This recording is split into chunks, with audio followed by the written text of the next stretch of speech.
back to Kevin Reviews. I did see Predator's Badlands, the new one that's coming out this Friday. Actually came out today, which I saw today.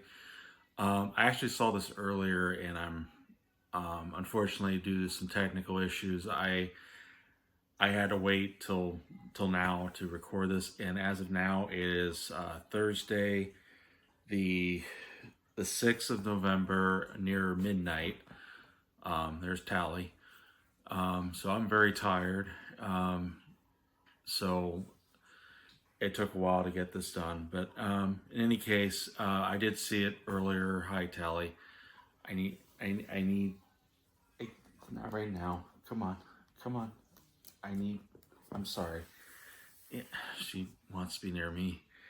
So, but yeah, this is directed by Dan Tratchenberg, also written by Dan Tratchenberg, also written by Patrick Aison, Jim Thomas, and the main stars include Dimitrius Schuster-Kolomatangi, and I hope I'm pronouncing that correctly, as well as Elle Fanning. Those are the two main ones.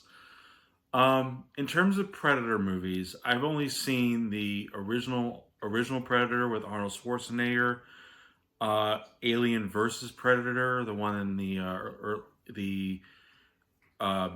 early mid 2000s, and the last one I saw was Predators. I don't remember the year. I think this was mid 2010s.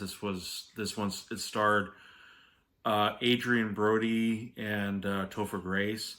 And if you're wanting kind of a sum up on those, I haven't reviewed those yet. I will eventually maybe review those. But love the classic one, the original one with Arnold Schwarzenegger.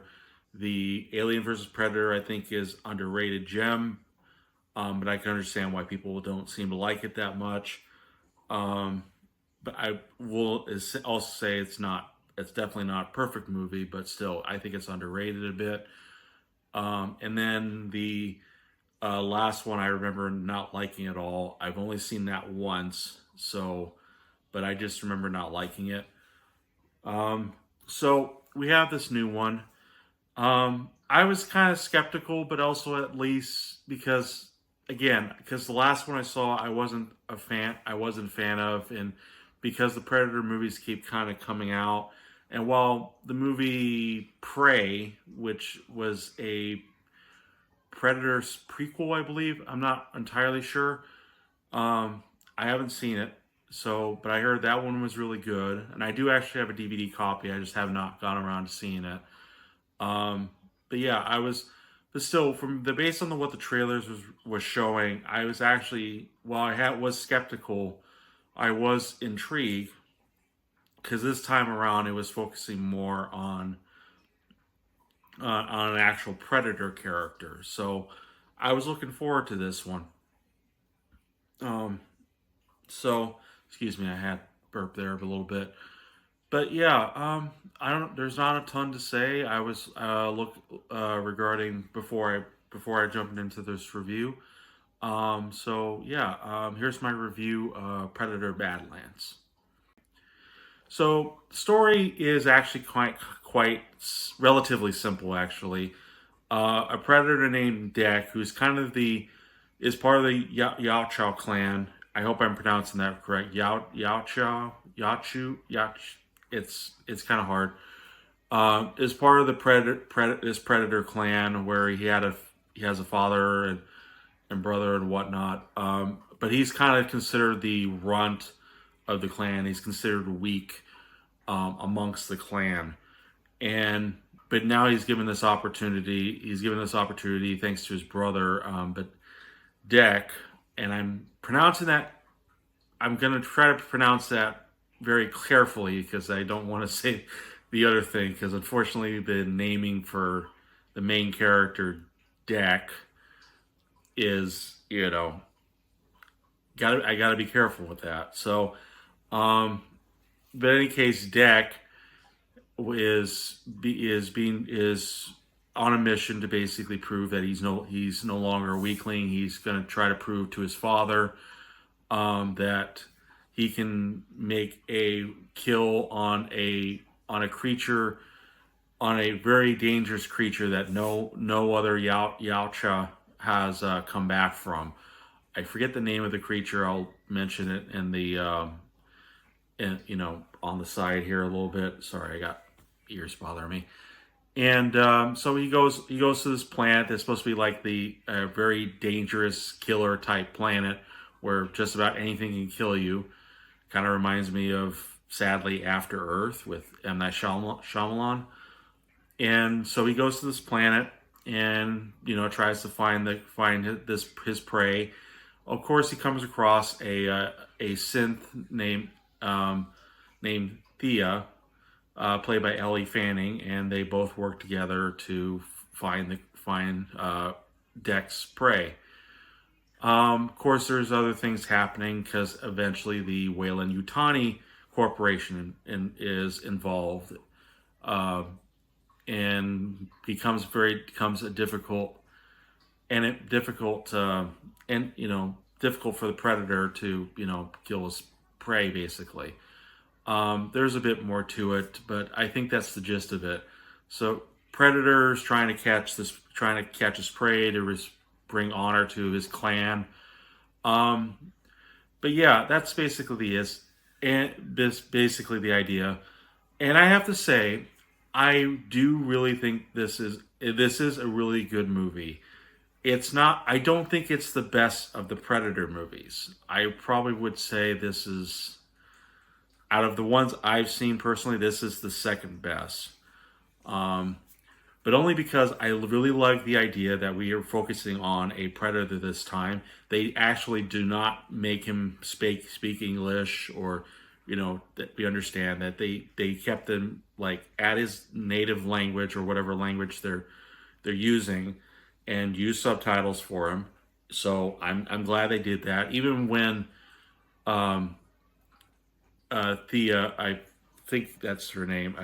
Thea, played by Elle Fanning, comes in. She doesn't have technology to make the Predator speak, English, kind of like similar to Star Trek, where they had the universal communicators and whatnot. So they don't exactly do that. So I'm happy they don't do that. I like the idea of exploring this planet, exploring all these dangerous things. It's very creative. There is there are moments where it kind of feels similar to certain things, and other things I'll get into later. But overall, I like the idea of Deck, just trying to not only exploring this planet, but understanding, receiving help from Thea, even though the Yautja people do not want help from those they see as inferior or weak. But he sees Thea as a tool and try to uses her in a way. But with that said, he starts to have quite a unique bond, and starts to learn and grow, seeing more, even though Deck sees her as weak, becomes a huge asset to the point of saving them. Give me a minute. But yeah, so there's a lot of good things in it. The action's a lot of fun. It is very CGI heavy, and sometimes it doesn't exactly look great. Even for the Yautja face animations, probably could have been cleaned up a bit for what they did or what they could do with it. I think they do it well enough. A really good job. There are times in the action scenes where it's kind of hard to follow. The opening action scene is definitely pretty hard to follow because it involves like two Yautja combatants fighting, and it's kind of hard to keep track on who's who. But yeah, there's a lot of good things. It's exciting. There's a lot of great action. I probably always repeated that. Um, and let's see. I love the music. The music is the theme they use. I think it's like it's very like native to. It feels very native and unique to the Yao Chao clan. The I hope I'm pronouncing that right. I probably am not, but forgive me.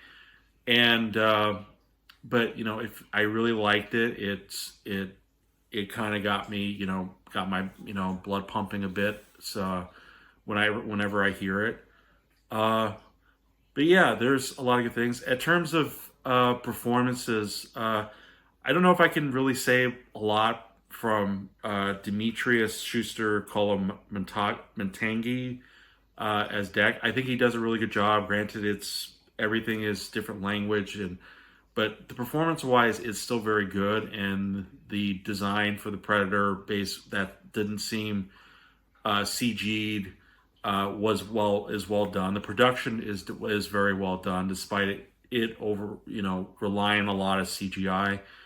Um, Elle Fanning does also a good job. She can be a bit grating at times from at the start when Deck first meets her Thea. But you eventually kind of warm up to her. You know, not warm. Well, just she starts to kind of becoming slow, but eventually friends or acquaintances. So yeah, there's quite a lot to like. Now I have to cut here so I can because I'm going to go into stuff that isn't bad, but it kind of it's why it's not any higher than I would rate it. But yeah, let me cut here for so like I said, I don't think there's anything really bad about this movie, but it will depend on what you're wanting from a Predator movie. And while granted, this is very different from the story wise, compared to the other Predators, this one does feel pretty safe. And granted, this is produced by 20th Century Studios or 20th Century Fox, what it used to be, and of course, which is owned by Disney. And yes, this does feel like a Disney film. Unfortunately, there are high tally. Please, I need to get off. Unfortunately, the film does feel pretty safe, and it does have elements that feel Disney. There is another character that kind of pops up in this like cute. There's supposed to be kind of this cute, quirky, humorous character. Not like has a personality, but is like I can already compare something right now. Even in earlier scenes, because this film does take elements from certain movies that I at least recognize or remember, but one of them is The Mandalorian, Star Wars Mandalorian.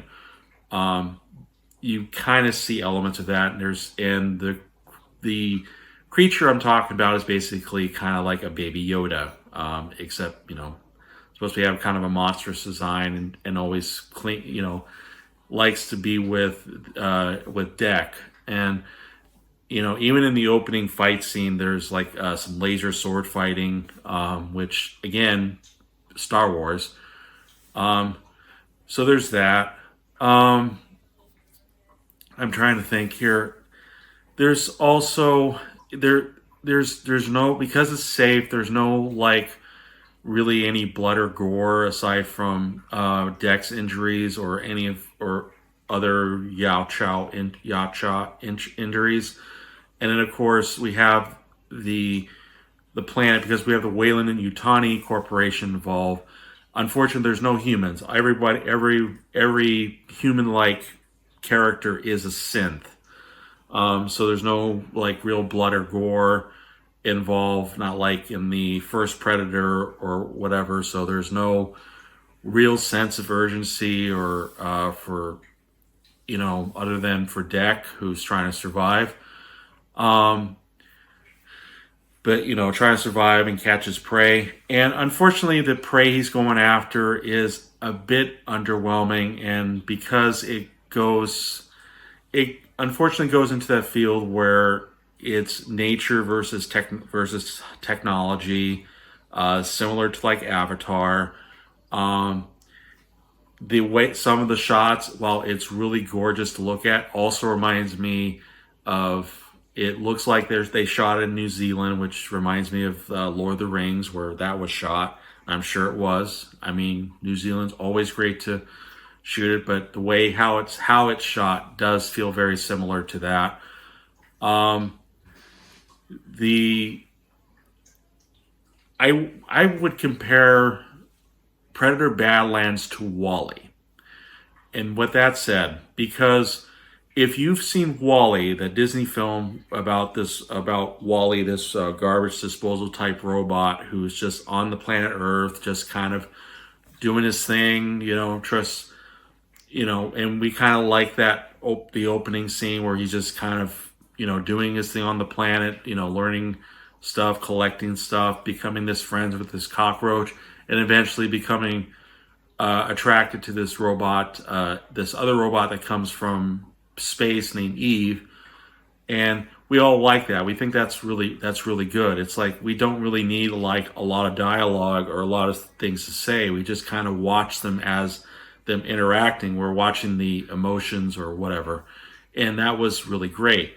But then when we get for Wall-E, when we get to space, it's not bad necessarily, but it does kind of feel like it drags quite a bit, and does goes into certain territory that we're most familiar with.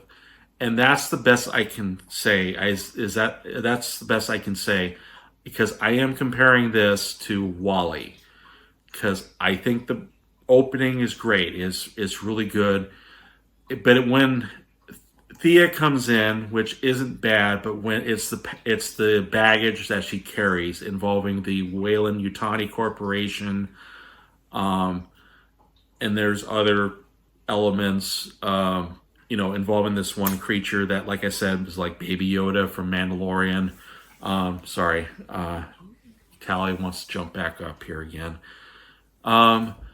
So, as I said, it's not bad. I understand what they're doing because this is based on the message. What I can gather for the message is, even because Deck and how the Yao Chow were raised, or their culture, striving to be the strongest clan, does not look for weakness, but instead we have Deck, who learns that even what he saw weakness in, his possible allies, are actually his strength, and becomes protective even of his new friends. So that's one thing to enjoy. In terms of the villains, there is a villain, but frankly, it's not a great villain, and you can kind of see her coming from a mile away of what's going to happen. And yes, alien kind of comes into a factor. No, we don't see a xenomorph in this, but yeah, they're part of it. And I thought it was fine. I didn't care. If it had stuck with just Deck and Thea trying to find this prey, finding a way to kill it, because they're building it up as this creature who cannot be killed, or and it kind of becomes obvious why it can't be killed, if you can guess right away why, and but make it really kind of build it up to make this creature very intimidating. Unfortunately, it does feel like it's a bit underwhelming, and the way in terms of its direction that it goes. Now, granted, at the end it does subvert that kind of expectation a bit, but it's not enough that I could give my rating any higher. Still, I think this is very enjoyable overall. It's not really awful, and like I said, I think based on what I've seen in terms of the other Predator films, this is the second best. Um, and like I said, the action, the story elements, the focus on Deck, this our main character Predator, which we don't really see a lot of movies or focus on like an alien character as our main characters often, because we always like to use human characters or human-like characters. So I thought that at least that was very unique. And the message is there. It's good. I think it can be picked up pretty quickly for, seasoned moviegoers, critics. It gets pretty picked up pretty quickly, but I think overall it's still a really good message. But yeah, I would still recommend this. I think overall I'm going to give Predator Badlands 4 stars. Like I said, I probably would have given it 5 if we didn't really focus on the Weyland-Yutani, but it's not bad. It's not awful. We got some good action from it, and we still got Deck learning about this environment with the help of Thea. So I think that's really great things about it that still works and is throughout the entire movie. It's just the other elements like the Weyland-Yutani and some familiar scenes or elements that either becomes predictable or just not as interesting. But that's just my opinion, because as someone who's seen a lot of movies, it's kind of easy to pick it up. So I don't know. I could be right. I could be wrong. I think 4 stars is the best I'm going to give this film. But what are your thoughts on Predator Badlands? Leave in the comments below. Feel free to like or dislike my review. That's totally up to you. Feel free to subscribe to my channel and click the notification bell so you can see future videos. And I will see you guys in the next review.